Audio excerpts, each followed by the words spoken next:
Today on Cityline, 3 new books that discuss the changing influence of the Black church, how a congregation helped heal a community, and a theological and bioethical approach to women's health care. But first, the connection between the Reverend Dr. Martin Luther King Jr. and the city of Boston is well known. While a theology student at Boston University, Dr. King spent Sundays worshiping and then preaching at 12 Baptist Church in Roxbury. Chronicles Anthony Everett unearths other historical stories of local churches. Nearly a century ago, legendary educator Booker T. Washington made a memorable visit to Boston, as Dr. Leland Clark learned when he found this historic flyer. It's a historical document that a fight broke out. Booker T. Washington's sister, Maud, pulled out a hat pin and started stabbing people, and she got arrested. Just one of the colorful stories the Boston University professor unearthed when collecting local artifacts over the past 19 years. The Discovering Roxbury project came about when my father passed away in 2000. And we were cleaning out his closet and came across some photographs, some scrapbooks, and it has now taken me on this journey of finding these wonderful stories. That journey led inevitably to the Black churches that shaped the community. The local churches have always been an interest of mine because we grew up in the church. Specifically this church, People's Baptist, a place where the pastor, Reverend Wesley A. Roberts, is part of an exclusive club. Since 1918, I'm the third pastor in 100 years. Another claim to fame, a rare inscribed Paul Revere bell. It was moved here when the building was being built. Dr. Clark's relationship to the bell is more personal.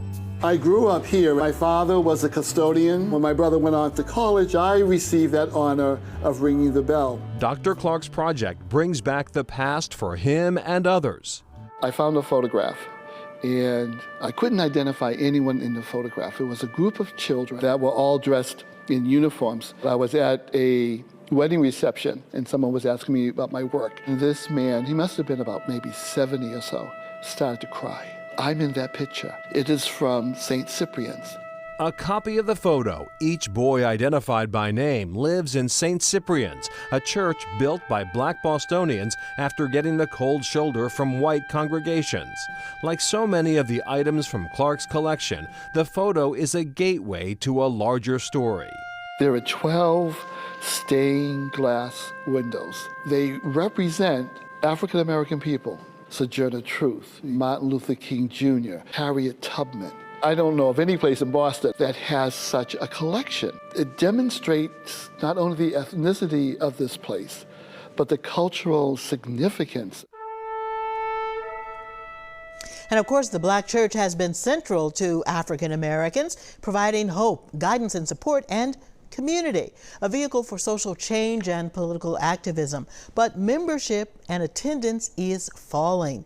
A Pew Research Center survey in 2021 found that about 21% of Black Americans are not affiliated with any religion and instead identify as atheist, agnostic, or, quote, nothing in particular, unquote. And this phenomenon is increasing by generation.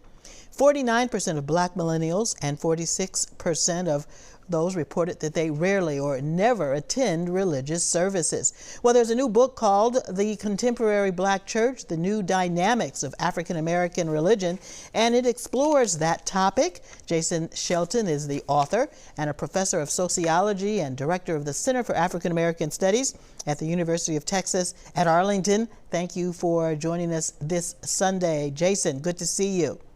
Good to see you as well, and thank you for the invitation to be here today, Karen. So we started this conversation with an apparent decline in church attendance. Why do you think that African Americans are increasingly moving away from organized religion? Well, this is a pretty interesting and fairly complicated story, Karen. When you think about the Black church, it's really broken down into 4 different denominations or 4 different traditions. I grew up in the Black Methodist tradition. The AME Church, for example, is the first denomination in Black America.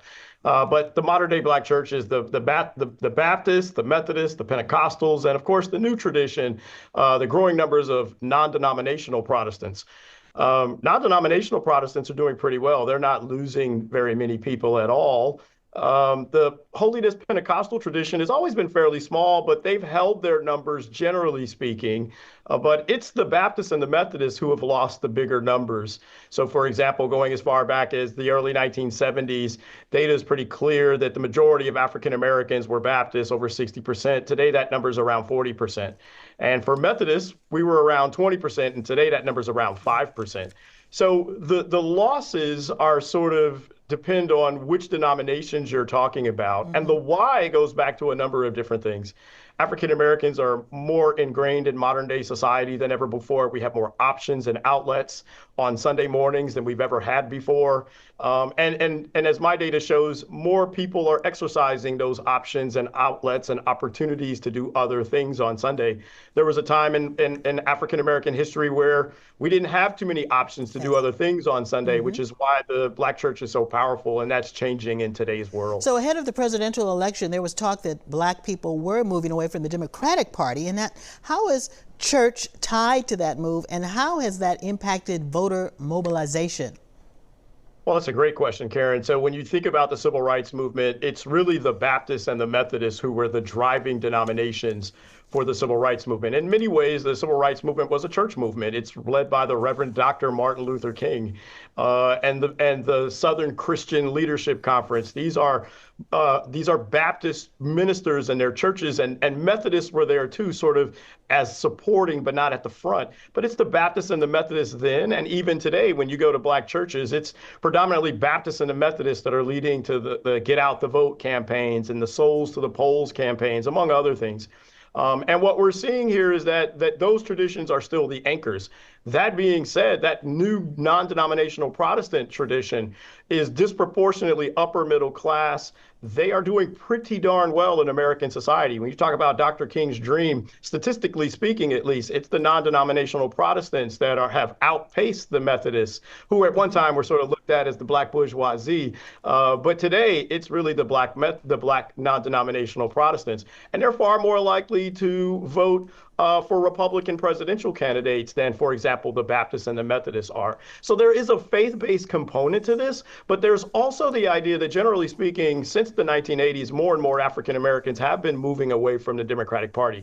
So as we were on the eve of the presidential election, some of that data was beginning to come out, and I show it very clearly in my book that with these trend analyses, African Americans, regardless of religious affiliation, were slowly moving away from the Democratic Party. And it's not that we're running towards the Republican Party. It's more that we're running towards the middle, towards an independent political affiliation. But in fact, Jason, you write in the book that the Black church has moved from, quote, essential to voluntary.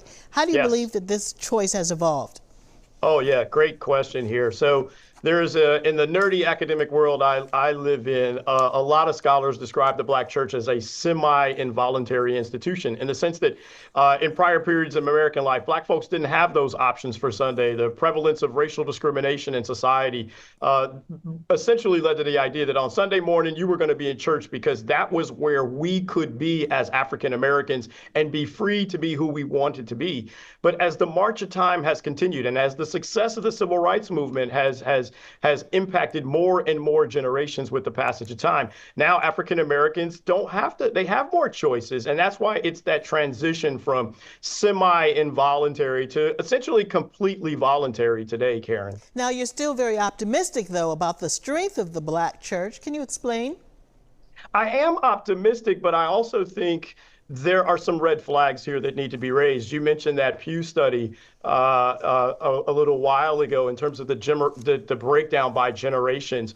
The data that I analyze in my book is the General Social Survey, and it's been around since the early 1970s, and it shows the same thing. So there are some red flags that show that regardless of what denomination traditional we're talking about, except for the non-denominational Protestants, all three of the historic denominations really have lost a lot of people when it comes to the generations behind us, those young people between the ages of 18 and 30.